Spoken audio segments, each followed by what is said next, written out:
할렐루야. 이른 새벽부터 기도의 자리로 나오신 여러분 모두를 환영하고 축복합니다. 오늘은 창세기 31장의 말씀으로 여러분과 은혜 나누기를 원합니다. 드디어 야곱이 이 라반의 집에서 도망 나왔습니다. 아내들과도 대화가 잘 됐고 온 가축들과 또 온 이 가족들을 다 데리고 나올 수 있었습니다. 그러나 야곱의 탈출에 한 가지 흠이 생겼습니다. 그것은 바로 야곱의 아내 라헬이 아버지의 우상 드라빔이라는 우상을 챙겨 나왔기 때문입니다. 정확히 말하면 훔친 것이죠. 드라빔을 챙겨 나온 것들이 어떤 문제를 만들었는지, 또 드라빔을 챙겨 나온 라헬의 모습이 오늘날 우리에게 어떤 의미를 주는지 함께 살펴보기를 원합니다. 첫째로 드라빔을 챙겨 나온 것은 시비의 근거가 됩니다. 라반은 야곱의 도주를 3일 만에 알아차리게 됩니다. 그리고 그에게로 달려나왔는데 라반이 7일이라는 시간을 써서 야곱에게 달려나왔습니다. 2배를 쓴 것이죠. 야곱에게 그가 그렇게 일주일이나 걸려서 달려나와서 야곱에게 찾아온 이유가 무엇일까요? 본문 28절에서 말하는 대로 할아버지로서 손주들에게 작별 인사를 못해서 아쉬워서 그렇습니까? 아니면 26절처럼 야곱이 자신들의 딸들을 무슨 체포해서 연행해서 간다고 여겨서 진짜 그렇게 생각해서 나온 것입니까? 아니죠. 라반이 오늘 달려나온 이유는 어떻게든 야곱을 막아보고 싶었던 것입니다. 죽기 살기로 야곱을 막아보고 어떻게든 그가 못 가게 해보고 싶어서, 그 속마음이 29절에 담겨 있는 거예요. 내가 너 해할 수도 있다고.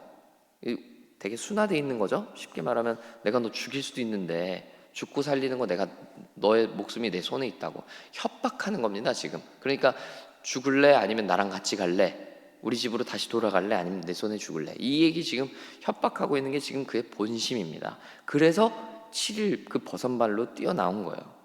그런 과정에서 라반은 야곱을 붙들 수 있는 어떠한 이유도 명분도 찾아내지 못합니다. 심지어 라반의 꿈에 나타나셔서 하나님이 야곱을 건들지 말라 엄포까지 놓으셨기 때문이죠. 이제 유일하게 라반이 걸고 넘어질 수 있는 것, 사라져버린 자신의 우상 드라빔입니다. 가정에 평안을 준다고 당시에 믿어졌던 그 드라빔이 야곱과 함께 사라졌기 때문입니다. 그래서 라반은 나름대로 확신을 갖고 있는 것 같아요. 아, 야곱이 내 드라빔을 훔쳤구나. 이 드라빔을 걸고 넘어져서 야곱을 못 가게 해야 되겠다. 이 계산이 깔려 있는 거죠. 라반은 너가 내 드라빔을 훔쳐갔으니까 그 죄가를 치러야 된다, 이런 논리로 야곱을 붙들고 싶었던 것입니다. 그러나 애석하게도 야곱은 알지 못하는 일이었죠. 야곱의 아내 라헬이 남편에게 얘기도 하지 않고 그 우상을 훔쳐나왔기 때문입니다. 우리는 오늘 결론부를 알아서 알고 있지만 결국 라반은 드라빔을 야곱의 무리에서 찾지 못합니다. 라헬이 숨겼기 때문이죠. 그런데 만약 드라빔이 야곱의 무리에서, 예를 들면 야곱의 주머니에서 발견되었더라면 어떤 일이 벌어졌을까요? 야곱은 자신이 훔치지도 않은 그 드라빔 때문에 다시 삼촌 집으로 잡혀 들어가는, 아니 이번에 잡혀 들어가면 언제 다시 나올는지 장담하기도 어려운, 건너서는 안 되는 강을 건너게 되는 것입니다. 이처럼 라헬의 경솔한 행동, 우상을 버리지 못하는 행동은 야곱을 따라 나섰고 하나님을 신뢰하여 내딛는 발걸음에 오점을 만드는 행동이 될 뻔했고 되었다는 것입니다. 사랑하는 여러분, 우리는 믿음의 발걸음을 내디뎠다면 그 모든 일들을 믿음으로 마칠 수 있어야 합니다. 그 믿음의 발걸음은 순도 100%의 순종으로 이루어져야만 합니다.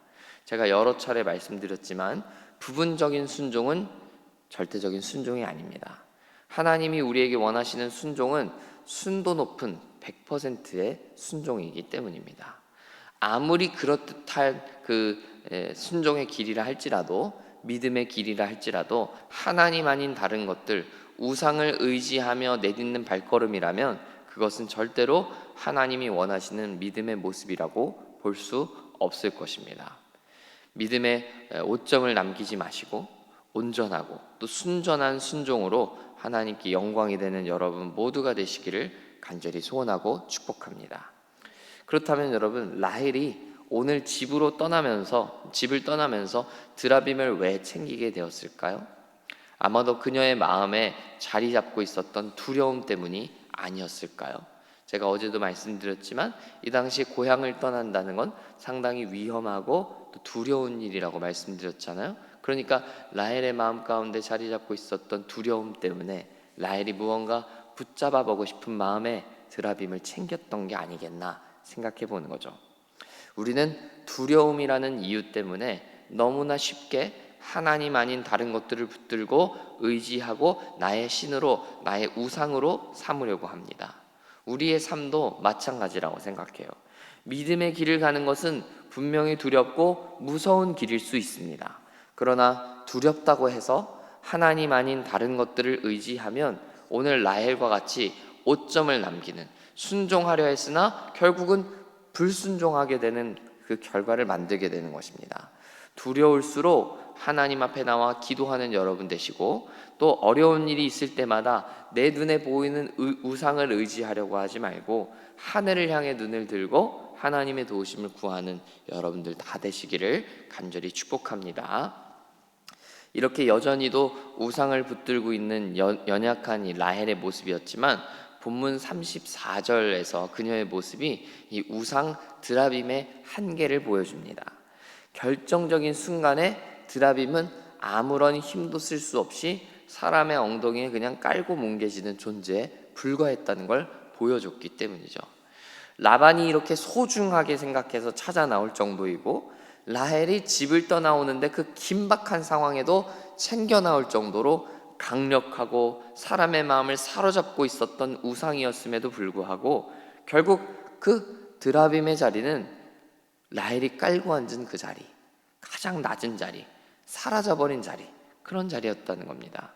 심지어 그렇게 깔고 앉음을 당한 자리임에도 불구하고 어떠한 저항도 할 수 없었던 드라빔의 현실, 그 우상의 현실을 그냥 오늘 낱낱이 보여주고 있다는 것입니다. 사랑하는 여러분, 이게 모든 우상의 현실입니다. 드라빔뿐이 아니죠. 이 세상 가운데 있는 우리의 삶을 둘러싸고 있는 우리의 두려움을 미끼로 하여서 우리를 끌어당기고 있는 그 우상들의 현실이 다 이런 겁니다. 저와 여러분이 하나님을 신뢰하기보다, 하나님을 의지하기보다 더 의지하고 싶어하고 신뢰하고 싶어지는 우상의 현주소가 바로 이렇다는 거예요.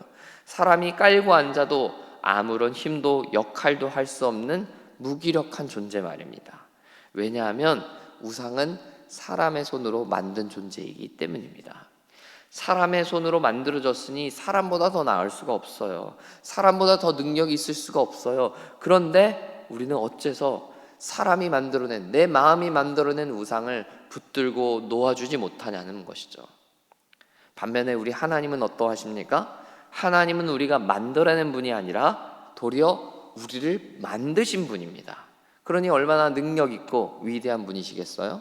하나님은 만들어진 우상들과는 클래스가 다른 분이라는 거예요.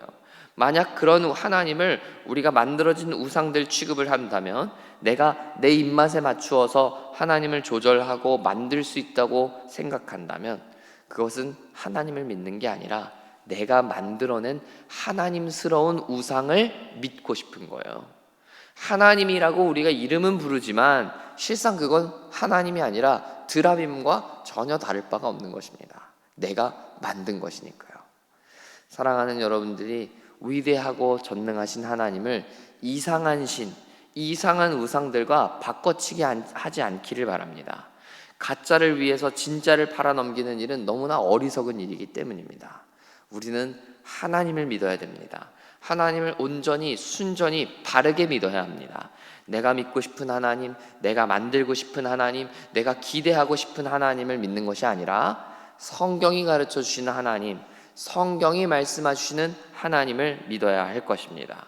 하나님은 그 어떠한 우상과도 그 드라빔보다도 위대한 분이십니다. 그 사실을 기억하면서 하나님을 전적으로 신뢰하고 전적으로 순전한 순종을 결단하게 되는 여러분들 다 되시기를 간절히 소원하고 축복합니다. 오늘 라헬의 모습을 통하여서 드라빔의 어떻게 보면 대단해 보이는 모습들을 보았지만, 또 끝으로는 드라빔이 그냥 자신의 우상의 현실을 보여주었던 모습을 우리가 보았습니다. 반면에 드라빔과는 비교가 되지 않을 정도로 위대하고 또 창조주의 권세를 갖고 계시는 하나님을 우리가 생각해 보기를 원합니다. 오늘 이 아침에 기도의 자리로 나아갈 때 주님, 내 마음 가운데 있는 우상이 무엇입니까? 내가 무엇을 붙들고 하나님보다도 더 사랑하고 있습니까?